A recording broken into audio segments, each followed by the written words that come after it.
네, 김광수의 경제데이트 2020년 세 번째 시간 시작하겠습니다. 예, 지금 우리 작년에도 조국 이야기를 굉장히 많이 했는데 이 조국 사태가 안 끝났어요.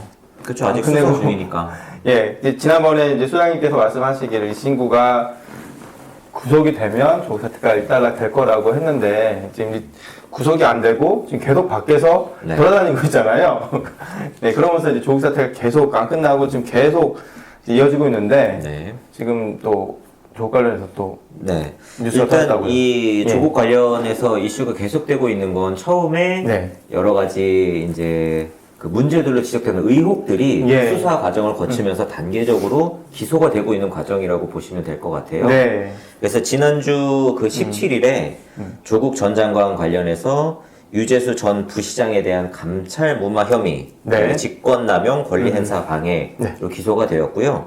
사실 첫 번째 기소가 된 건 작년 말 12월 31일에 자녀 입시 비리와 사모펀드 비리 관련 혐의로 이미 기소가 되어 있는 상황이고 그 이후에 이제 다시 한번 유재수 전 부시장 감찰 무마 혐의로 지지난주였나요? 그 구속영장이 이제 한번 청구가 됐었는데 그거는 그 법원에서 혐의 내용, 범죄 사실은 소명이 이미 됐지만 부인도 구속이 되어 있는 상태고 아이들도 돌봐야 되고 하니까 구속은 좀 과한 것 같다라고 해서 죄질은 불량하지만 영장은 기각이 된 상태이고 그래서 지금 그 자녀 및 펀드 관련한 의혹에 의해서 기소가 한 건 되어 있는 상태고 유재수 전 부시장에 대한 감찰 무마 의혹으로 또 기소가 되어 있는 두 건의 기소가 있고 나머지 한 건은 이제 울산시장 관련한 선거 개입 의혹에 대해서는 수사가 현재 진행 중에 있고 요것도 수사가 어느 정도 마무리가 되면 아마도 이제 추가적으로 기소가 될 가능성이 높아 보입니다.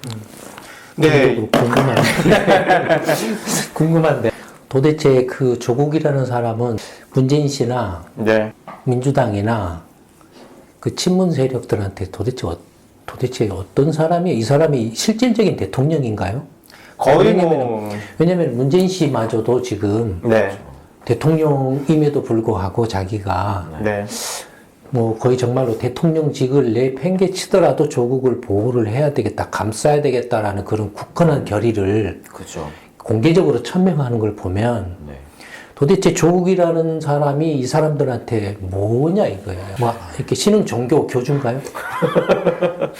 아니면은 이 사람들이 모조리 다 문재인 씨 같은 경우라든지 지난번에 이야기했지만 이렇게까지 그 결사적으로 하는 게 뭔가 비호한다 그럴까 감싸는 데에는 금전적인 어떤 상당한 그런 그게 관계가 형성되지 않는 한은 정말로 의리의 돌쇠 이런 걸로는 도저히 설명이 안 돼요. 경제 공동체로도 설명이 안 되고 운명 공동체 수준까지 생각을 하시는 건가요? 그러니까 지금 그런 것들의 모든 그 근원을 사실 이렇게 대부분의 경우를 보면 돈 문제예요. 돈 관계예요. 문재인 씨가 과거에 이 조국이라는 사람한테서 경제적으로 상당히 어렵거나 힘들거나 아니면 뭔가 경제적으로 굉장히 큰 도움을 받았고 그것이 문재인 씨한테 안 잊혀질 정도로 굉장히 큰 도움이 됐다라는 거예요.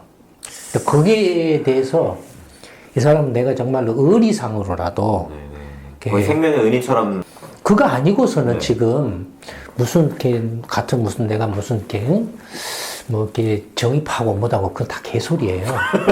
그 민정수석 지위에 있으면서 대통령과 대통령 개인이나 가족 일가에 대한 비리 같은 거를 그러니까 예전에 그 운동학원 사태 때도 그 문재인 씨가 그 파산 관제인 변호에서 예전에 파산했을 때 수임료가 뭐 몇십억이었다는 이야기가 뭐 이렇게 있었잖아요. 그러니까 초창기 때 사실인지 어쩐지는 모르겠지만 어쨌든 그런저런 관계가 뭔가 그 조국이라는 사람과 문재인 씨 간에 그런 어떤 금전적인 돈거래 관계가 굉장히 큰 관계가 있었고 그걸로 인해서 문재인 씨가 조국이라는 사람한테 신세를 굉장히 졌다라고 생각을 하지 않고서는 지금 이런 상황을 도저히 설명할 수가 없고 이해할 수도 없어요. 그렇죠. 근데 이게 선생님 더 이해가 안 되는 건 사실 문재인 대통령하고 조국 씨하고 둘이 개인적인 관계가 있어서 둘을 그렇게 끌어주는 것까지는 그러다 칠 수 있는데 주변에 민주당뿐만 아니라 그 뭐야 좀 밖에서 하는 유시민이네 뭐 김호준이네 뭐 이거 그런 건 저항적 대통령제의 폐해이기도 하고 또 문재인 대통령이 한편으로는 이렇게 하면 한편으로는 또 그쪽 사람들의 그 성향이기도 하고 그 다음에 정권을 잡았기 때문에 지금 다 어쨌든 이게 그 사람들이 본능적으로 이게 마지막이라고 보는 거예요. 그 마지막으로 챙겨 먹을 수 있는 기회라고 보는 거예요. 그러니까 그런 행태, 그런 생각을 하지 않는 한은 이런 식의 집단적인 황당무계한 행동을 하지 않아요. 아니면은 정말로 지금 문재인 이후에는 자기들도 이제 그 대안이 없다라고 생각을 하는 거예요. 뭐 박원순이나 이재명이나 뭐나 이렇게 자기들은 친문이 아니라고 보는 거예요. 믿을 수 없다. 예. 왜냐면 좀 권력이 어쨌든 그쪽으로 넘어가게 되면 누구한테 다른 제3자한테 넘어가면 자기도 밥그릇이 끊긴다라는 거예요. 그렇죠. 왜냐면 친박하고 지금 친미하고. 자기들이 이제 뭐 나이도 먹었고 이제 노후도 걱정을 해야 되고 자식 새끼들 컸을 건데 이제 시집장가도 이렇게 결혼도 시켜야 될 거고 이렇게 좀 노후에 편안하게 따뜻하게 좀 지내고 싶은데 막상 이제 지금까지는 돈이 없다 이거예요. 자기들이 생각한 만큼의 뭔가 그런 거 저런 걸 생각을 했을 때 문재인 정권에서 이렇게 좀 빼먹을 수 있으면 챙겨 먹을 수 있으면 어떻게든 챙겨 먹고 그 다음에 그러니까 그걸 챙겨 먹겠다고 한 사람은 제도권으로 안 들어간 거예요. 청와대나 이런 쪽으로 안 간 거예요. 실리를 택한 거네요. 네, 네. 그런 거예요. 그 다음에 유시민이나 이런 사람들이 그런 주에 들어가지 않을까요? 그 다음에 포스트 문재인으로 뭔가 자기들 세력 가운데서 한 사람을 만들어내면 지금 당장 챙겨 먹는 것을 조금 유예할 수도 있다. 어쨌든 기간이 연장되니까 근데 풀어먹을 수 있는 기간도 늘고. 그런데 그건 조금 이해가 안 되는 게 지금 당장에 이렇게 문재인 정권이 날아갈 판인데 그렇죠. 굉장히 심각한 위기인데 지금. 근데 전혀 위기라고 생각 안 하는 것 같아요. 하는 행동이. 그 다음에 이제 마지막 설명이 뭐냐면 도대체 조국이라는 사람이 이 문재인 씨나 민주당이나 친문 세력한테 도대체 뭐냐라는 것에 대한 이걸 먼저 이렇게 파악을 하지 못하면 뭐 이런저런 거 이야기해봐야 사실 별로 의미가 없어요. 그렇죠. 다 이렇게 설명이 안 돼요. 그러니까 이 조국이라는 자가 이 사람들한테 도대체 어떤 사람이냐. 문재인 씨 개인 간의 관계는 문재인 씨하고 조국 간에는 개인적인 관계일 거라고요. 개인적인 관계에서는 거의 아마 틀림없이 동거래일 거예요. 동관계일 거예요. 무슨 내가 뭐 민주화 동지고 어쩌고 저쩌고. 웃기는 소리예요, 그게. 둘 다 민주화운동을 제대로 안 했어요. 그러니까 웃기는 소리예요. 그런 것은 웃기는 소리고 틀림없이 이렇게 파헤쳐 보면 문재인 씨가 조국이라는 사람한테 굉장히 금전적으로 도움을 받았다라는 그런 관계가 있을 거예요. 문재인 그런 거라고 추측이 되고 그냥.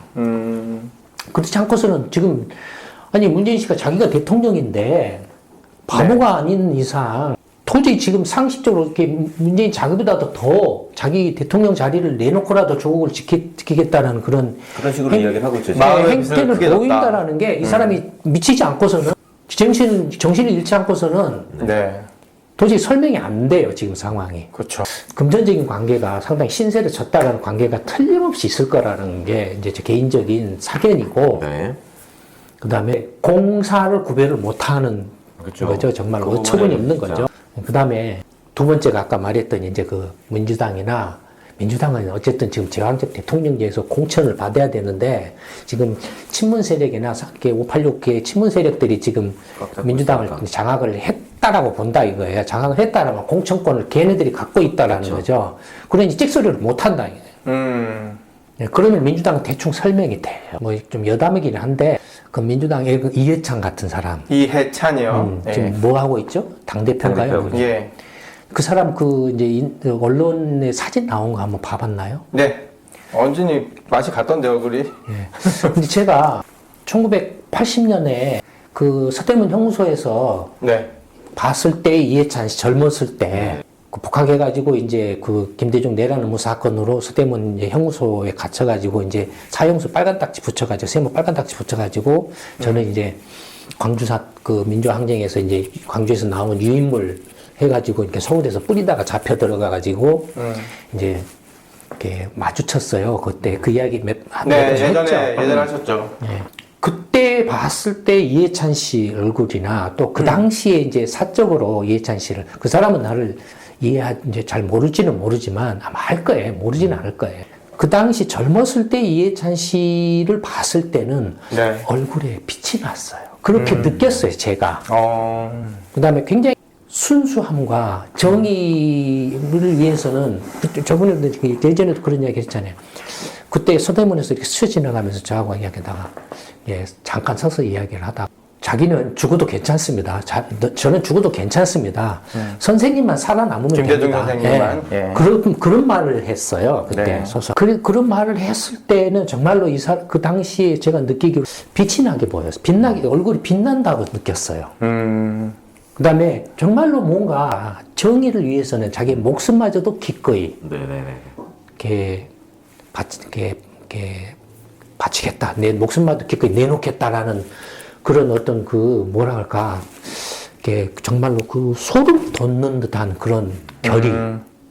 저는 죽어도 좋습니다. 선생님만 살아남으면 됩니다. 라는 그런 말을 들었을 때 그 이해찬 씨하고 이 사람이 이제 그 정치인으로서 그런 과정에서 그 얼굴 모습이 변한 것들을 보면 네. 계속 얼굴이 추해져 왔어요. 지금은 얼굴을 언론상에 보도된 그 사람의 얼굴을 보기가 힘들 정도로 추악해졌어요. 나이가 많이 드는 것도 그건 나이 있어요. 문제가 아니에요. 왜냐면은 사람이 정말로 이렇게 순수하고 열정적이고 올바르고 고주면은 나이를 먹으면 먹을수록 그런 모습들이 얼굴이 나타나요. 그렇죠. 사실 인상이라는 게 만들어지는 거니까. 나타나요. 근데 이 사람은 반대로 계속 추해지고 얼굴이 이렇게 정말로 보기 힘들 정도로 추악해졌어요. 지금 제가 깜짝 놀래요.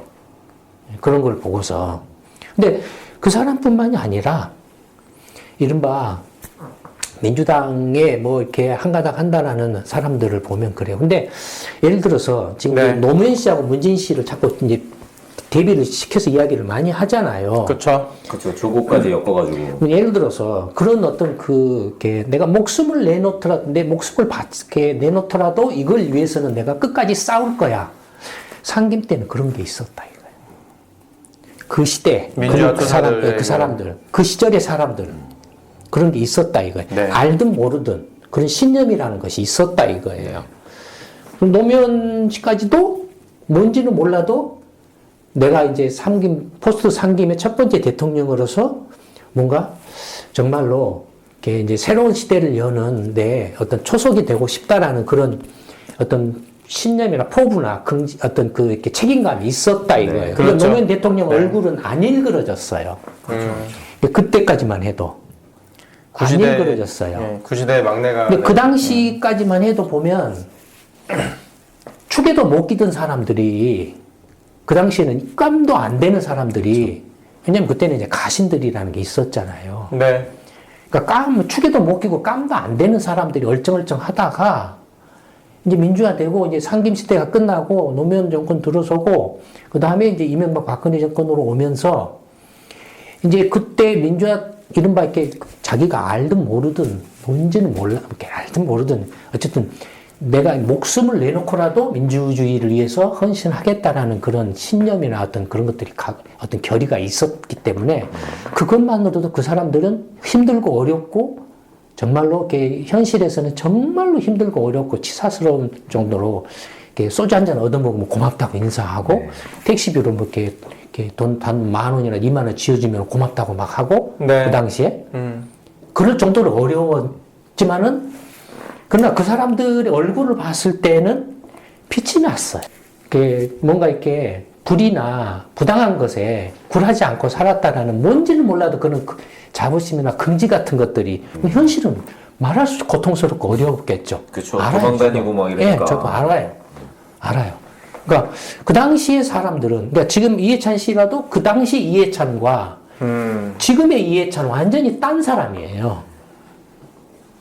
그러니까 그때는 그런 것조차도 없던 사람들이 이제 점점 이제 그 노무현 정권, 이제 이명박 박근혜 정권으로 오면서 이제 그 당시에 그런 신념을 가지고 있던 사람들이 이제 추해지는 거예요. 권력을 잡고 나니까. 추해지고, 네. 이제 사리사욕화되고, 그런 어떤 신념이나 어떤 뭔가 목숨을 내놓고 내가 뭔가를 해야 되겠다는 그런 것들이 없어져 버린 거예요. 민주가 돼버리고 나니까. 그렇죠. 싸워야 될 적이 그다음에 이제 사라지고. 경제적으로는 이제 각자 도생이 돼버린 거예요. 외환위기를 겪으면서. 네, 정치권에 있는 사람들도 모두 각자 도생이 돼버리는 거예요. 네. 그러니까 이제 수단과 방법을 가리지 않고 내가 먹고 살아야 되는데 그러려면 이제는 선택의 여지가 없어요. 어떻게든 정치권에 가서 얼쩡거리면서 이렇게 뭔가 한 자리 이렇게 차지해야죠. 챙겨 먹든지 한 자리 차지해서라도 챙겨 먹어야 되는 거예요. 그렇게 바뀐 거예요. 그러니까 그런 단계에서 그나마 노무현 대통령까지만 해도 그나마 그런 아까 말했던 것처럼 뭔가 자기 나름대로의 책임감이나 사명감이 있었다 이거예요. 엉터리고 개판이었다 할지라도. 그러니까 얼굴이 안 일그러졌어요. 노무현 대통령까지만 해도. 근데 그 노무현 대통령을 제외야 문재인이나 뭐다 하는 이런 사람들은 다 벌써 그때 다 일그러졌어요. 그때부터. 일그러질 뿐만 아니라 그 전에는 어떤 운동권이나 뭐다 했을 때 축에도 못 끼던 사람들이 이제 자리를 차지하는 거예요. 그렇죠. 국회의원도 많이 나오고 막 그랬죠. 네, 왜냐하면 이제 인물들이 이제 없으니까 이제 그때 했던 사람들이 다 이제 나이 먹어가지고 이제 은퇴하거나 퇴장하니까. 네. 그러니까 깜에도 안 끼는 사람, 인물도 안 되는 사람들이 이제 껍죽대면서 패거리를 이제 강하게 이제 형성해가지고 한다 이거예요. 그러니 지금 오는 것은 저번에 뭐라 그랬습니까? 지금 패전투수 처리라고 그랬죠. 그렇죠. 문재인 정권, 그러니까 문재인 정권에서 뭐 한 자리 한다라는 사람들은 전부 사실상은 정권 출범 초기 때나 장당도 마찬가지. 박근혜나 이명박 때도 이미 패전투수 처리자들이에요. 베스트 멤버는 다 이미 왔다 가고. 끝났어요. 그런 사람들이. 끝났고, 그러니까 예를 들어서 박정희 때만 해도 뭐 동사 독재 정권이고 뭐 유신하고 해서 했지만 어쨌든 간에 결과적으로는 어떤 경제 성장에 어떤 그 기반을 다진 그런 공이 있다 이거예요. 네. 그럼 부인할 수 없는 사실이에요. 어쨌든 결과가 그렇게 나왔으니까. 그러니까 그거에 대해서 그걸 찬성하든 개인적으로 그게 인정하든 인정하지 않든 그걸 박정희 씨의 공이라고 하는 많은 사람들이 있다 이거예요. 현실적으로. 네. 그걸로서 이렇게 이른바 자한당이나 그 세력들이 정권을 계속 선거 때마다 이렇게 권력을 잡아 네. 산업화의 아버지로서 밑바탕이 된 거예요. 다 이걸 현실적으로 그런 걸 인정하고 있는 사람들이 존재한다 이거 다수. 그러니까 그건 각자 개인이 그걸 인정하다 안 하는 건 개인적인 문제고 현실적으로는 그렇다 이거예요.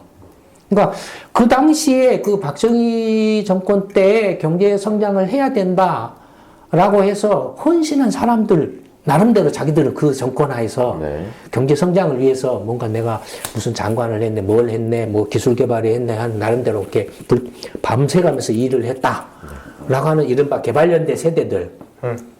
들이 있다 이거예요. 그 사람들은 나름대로 어떻게 보면 그 당시에는 나름대로의 인물들이었다 이거예요. 근데 그런 사람들이 이제 나이가 들어서 이렇게 퇴장당하고 이제 민주화되고 그다음에 외환위기 겪으면서 이제 각자 도생으로 이렇게 막 바뀌면서 이게 이제 그 이른바 민주화 세력과 경제 성장 세대들이 이제 은퇴하는 시기가 맞물렸어요. 그러면서 2000년 노무현 정부 들어와서 이제 그 깜도 안 되는 자들이 민주당이든 자한당이든 깜도 안 되는 자들이 이제 들어와서 행세를 하는 거예요. 그러니까 결과적으로는 패전투수들이에요. 그러니까 깜도 안 되는 사람들이 들어와서 행세를 하는 거예요. 행세하는데 되게 모두 어떤 행세를 하냐면 챙겨먹는. 그래서 지금 지지자들 중에서도 비판을 많이 하는 부분이 예전에 386이라고 했던 사람들이 이제는 586이 돼서 예전에는 이제 자기네가 억눌려 있던 어떤 피해자 코스프레를 했는데 지금은 심지어 자기들이 가해자이고 기득권인데도 여전히 피해자 코스프레를 한다. 그러니까 그게 지금 이제 내가 한몫 챙겨야만 내가 이제 각자 도생한다. 라고 생각하기 때문에 이 사람들한테는 자한당이든 민주당이든 민주당이 자한당이든 이 사람들한테는 무슨 민주주의가 뭐고 정의가 뭐고 웃기는 소리야 이미. 이 사람도 이미 그렇게 돼버렸어요. 그냥 패거리화 된 거예요. 수단과 방법을 가리지 않고 정권을 잡아서 내가 한 자리 해가지고 한몫 챙기는 거. 그렇게 전락을 해버렸어요. 그러니까 그래서 이렇게 나와봐야 계속 패전투수 뿐이에요. 그 다음에 뭐가 뭔지도 모르고 그냥 막 질러대는 거고, 이제 거기다 포장으로 이제 이른바 그 자기들 이제 패거리에 끼워주는 이제 이른바 대학 교수, 이른바 폴리페서인가 뭔가 이렇게 네. 이런 그 이제 포장용으로 경제는 내가 몰라. 장하성이나 예, 변상정 그런 애들 다 앉혀 그런 사람들 다 앉혀놓고 간판으로 앉혀놓고 근데 실제로는 관료들 니네들 알아서 잘해. 네. 이런 식으로 다 끝나는 거예요, 전부 다. 민주당이든 자한당이든 정권을 잡아서 뭐 한 자리 하네 어쩌네 뭐 이렇게 깝죽대는 사람들 보면 얼굴들이 다 취해요. 그러니까 이미 그 사람들한테는 민주주의나 정의나 어떤 나라의 장래나 국민들의 어떤 장래나 자식 세대의 장래는 안중에도 없어요. 그런 것들이 이미 사라져버린 지 오래됐어요. 그런 것을 이해할 만한 능력도 안 되고 그런 가치관을 가질 만한 그런 영향도 없고 그러니까 그러다 보니 그렇게 바뀌다 보니 이게 엉망진창이 될 수밖에 없죠. 그다음에 마지막으로 그런 것들이 또 그런 세력 그런 사람들이 또 이렇게 뭔가 이렇게 권력을 잡아서 정권을 유지할 수 있는 것 중에 토대가 된 게 뭐냐면 이런 빠돌이 그죠. 광적인 지지자들이요? 예, 그게 이제 저는 이제 계속 이야기하는 뭐라고 이야기합니까? 아노미 이제 한국 사회 전체가 정신분열증에 빠졌다고 계속 이야기를 하고 있죠. 예전부터 이미 이제 지금까지는 이렇게 일어난 일과는 전혀 다른 상상할 수 없는 일들이 아마 일어날 거라고 계속 이야기를 해왔잖아요. 네. 실제로 이런 상황들은 노무현 정권 때만 해도 상상할 수 없는 그런 상황이죠. 지금 문재인 정권의 지금 이런 행태, 민주당의 이런 행태는 하다못해 노무현 정권으로만 한 10년 전으로만 거슬러 올라가도 네. 상상할 수 없는 일들이에요. 아, 그럼요. 네. 인사청문회에서 낙마하는 수준도 지금이랑 뭐 처음 다르고. 그러니까 이런 이제 황당무계한 어떤 패거리 정치화 돼버린 것들이 성립할 수 있는 어떤 배경이 뭐냐면 이 한국 사회 전체가 사이코화, 정신분열증화된 그러니까 사회 붕괴, 아노미 현상이 이렇게 진행되고 있기 때문에 그렇다 이거예요. 그걸 제가 이렇게 어디서 또 확인을 했냐면 예전에 박근혜 정권 출범하자마자 국민TV라는 게 만들어졌죠. 네. 국민TV라는 게 만들어져서, 그래서 출자해가지고, 이제 협동조합 해가지고, 어쩌고저쩌고 한다, 대안을 만든다 해가지고 했잖아요. 네, 한 3만 명인가 4만 명인가. 네. 그래서 이제 30억인가 이제 처음에 돈이 들어왔는데, 어떻게 됐나요, 그게? 다 홀라당 다 말아먹었죠. 개판이 됐죠. 네. 개판이 됐는데, 그때 우리가 이제 국민TV, 우리도 그 당시에는 이제 이순신 프로젝트를 계속 하고 있었고, 근데 그때는 박근혜 정권이 출범했기 때문에, 네. 박근혜 정권의 이제 또 이렇게 무계한 그런 행태나, 어떤 권력형 비리나 아니면 엉터리 정책들을 비판하려면, 네. 이 제의를 할 수밖에 없잖아요. 우리가 당장 큰 힘을 가지고 있는 게 아니니까. 네. 그래서 반대 세력들을 이용해서 이렇게 이제 치는 전략을 취하는 거죠. 그래서 우리가 이제 그때 했던 게 뭐였습니까? 국민TV에서 경제 소프트라는 걸 했었죠. 10개월 동안 했죠? 네. 네. 경제 소프트라는 걸 했는데 그때 국민TV에 가니까 이제 이른바 누굽니까? YTN. 김영민이요?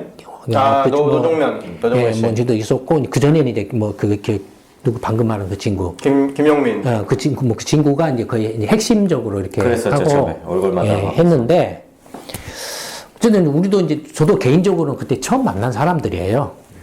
처음 만난 사람이고 그 친구들이 이제 노중민의 친구를 그냥 만난 적도 없고 그냥 이제 YTN에서 이렇게 이제 영상 만들고 하는 정도만 알고 있었을 뿐이지. 그다음에 이제 언론 이렇게 중립적인 언론 자유를 위해서 이명박 정권 때 좀 이렇게 해직되고 했다라는 정도만 알고 있었을 뿐이지 그 외에 개인적인 관계나 이런 것은 전혀 이제 없었어요. 네. 없었는데 그때 국민TV에 이제 가니까 뭘 하고 있었냐면 처음에는 전부 정치 프로그램만 주르륵 있었어요. 그래서 조합원들이 식상해가지고 우리가 돈을 냈는데 좀 우리 듣고 싶은 것도 좀 해다오. 이게 뭡니까라고 했더니 자기들이 물어보니까 이제 경제 프로그램을 해달라. 그럼 어떤 경제 프로그램을 해주면 좋겠냐고 또 되물으니까 이제 조합원들이 대다수, 다수가, 뭐 대다수 요점은 다수가, 김광수 소장을 초청해가지고 경제 프로그램을 좀 해달라. 네. 라고 해서 이제 연락이 온 거죠. 네. 그랬었죠. 네.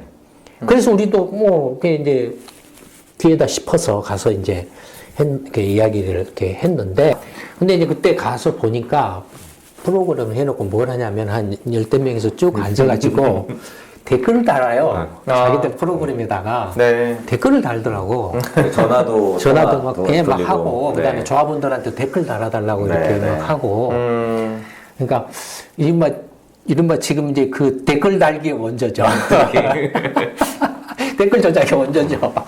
그 다음에 제가 그래서 그때 처음 가서 딱 보고 그 이야기 했다고 그랬죠.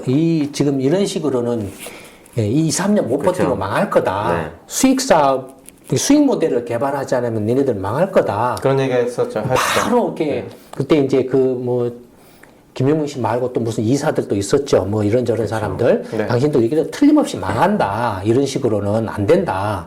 수익 모델을 개발을 해야 된다라고 해서 이렇게 하면은 이렇게 가능할 수도 있다. 한번 검토해봐라. 그랬더니 뭐 이 사람들 이게 세상 천지 무서운 줄 모르고 그렇죠. 막 큰 소리 뻥뻥 치고 하다가 이제 경제 소프트를 이렇게 우리가 하면서 그래도 이제 어쨌든 간에 우리가 이렇게 그 채널을 이용을 하니까 잘 나왔죠. 매달 이제 이른바 거기에다가 국민 TV에다가 매달 200만 원씩 이제 광고를 실어주는 식으로 지원을 해줬어요. 10달 그렇죠. 동안 할 동안에. 네. 네. 적은 돈이 아니잖아요. 그렇죠. 매달 200만 원씩 이렇게 해줬어요. 근데 황당했던 게 이 사람들이 한 번도 광고를 200만 원씩 해주는데 감사다라는 말을 한 번도 한 적이 없어요. 그 다음에 광고 한 달 딱 끝나면은 상식적으로 어떻게 합니까? 광고가 전화 오죠. 전화가 담당자가. 오죠. 담당자가. 그렇죠. 연장하시냐. 뭐. 이렇게 광고를 해주셔서 감사합니다. 다음 달에도 계속 광고를 이렇게 해주셨으면 좋겠습니다. 연장하시겠습니까? 라고 해와야 되잖아요. 없어요, 그런 것도. 오히려 그 담당자가 통화가 힘들어요, 소장님. 그때 엄청 고생했어요. 통화 한 번 하려고. 그런 데다가 오히려 그걸 당연한 걸로 생각을 하는 거예요. 자기들 정의롭고 옳은 일을 하니 자기들 받는 게 돈 당연하다. 지원해 주는 건 당연하다라고 생각을 하는 거예요. 그러니까, 거기서 내가 정말로 너무 황당해가지고 비즈니스 마인드가 하나도 없는 거네요. 그러니까. 비즈니스 마인드 문제 이전의 문제예요. 그러니까 자기들이 그렇게 하는 것에 대해서 사람들이 돈을 내야 된다라고 자기들은 성공이라고 의무라고 생각하고 자기들이 그렇게 그 돈을 받아 쓰는 걸 당당하게 생각하는 되게 거예요. 뭐 독립운동하는 그런 느낌? 근데 그 뭐죠? 또 그것도 있었고 또 있었죠. 저기 안가 뭔가 저기 EJ. 네, 그것도 마찬가지예요. 그래서 그걸 보고 이 사람이 완전 정신병자들이구나 하는 걸 벌써 그때 느꼈어요. 그런데 이게 난장판이었던 게 뭐냐면 그게 이제 국민TV가 벌써 그냥 한 2년도 안 가가지고 거덜이 그쵸, 나서 맞아요. 자기들 간에 이제 안에서 난장판 싸움이 났어요. 대판. 네, 싸움 났었죠. 대판 싸움이 난 걸 보고, 야, 이거 보통 상식적이라면, 저 지경이면, 나 저거 안 해. 내가 정말로 저거 속았어. 저기다 내가 기부하고, 너 조합원 된 게 내가 사기당했어. 네. 라고 하고 떠날 건데, 안 떠나고 계속. 꽤 많이 있었죠, 그래도. 결사적으로 그걸 붙잡고 있는 거예요. 그래서 지금 빠돌이. 네, 그게 빠돌이인 거예요. 제가 볼 때. 그러니까 그런 빠돌이들이 지금 친문 세력으로 있는 거예요. 그러니까 현실을 있는 그대로 객관적으로 볼 능력이 안 되는 거예요. 이미 딱 그냥 저놈은 이건 내 편, 저건 적이야. 라고 이미 딱 규정 지어버린 거예요. 그러니까 이 사람한테, 이런 빠돌이들한테는 내 편은 영원한 내 편이고, 적은 영원한 적이고, 그러니까, 근데 안타깝지만, 좀 이런 말, 이렇게 기분 나쁘게 들을 수 있지만, 그런 사람들이 그 생각이나 이게 생각하는 그게 단순해요. 단순해요. 단순하기 때문에 세상이나 이런 관계를 단순하게 그냥 딱 규정 지어버려요. 네. 그냥 복잡한 걸 이해를 할 능력이 안 되니까. 규정 지어버려요. 그러니까 가장 편한 게 뭐냐면, 나쁜 놈, 우리 편. 이건 거예요. 정말 간편하네요.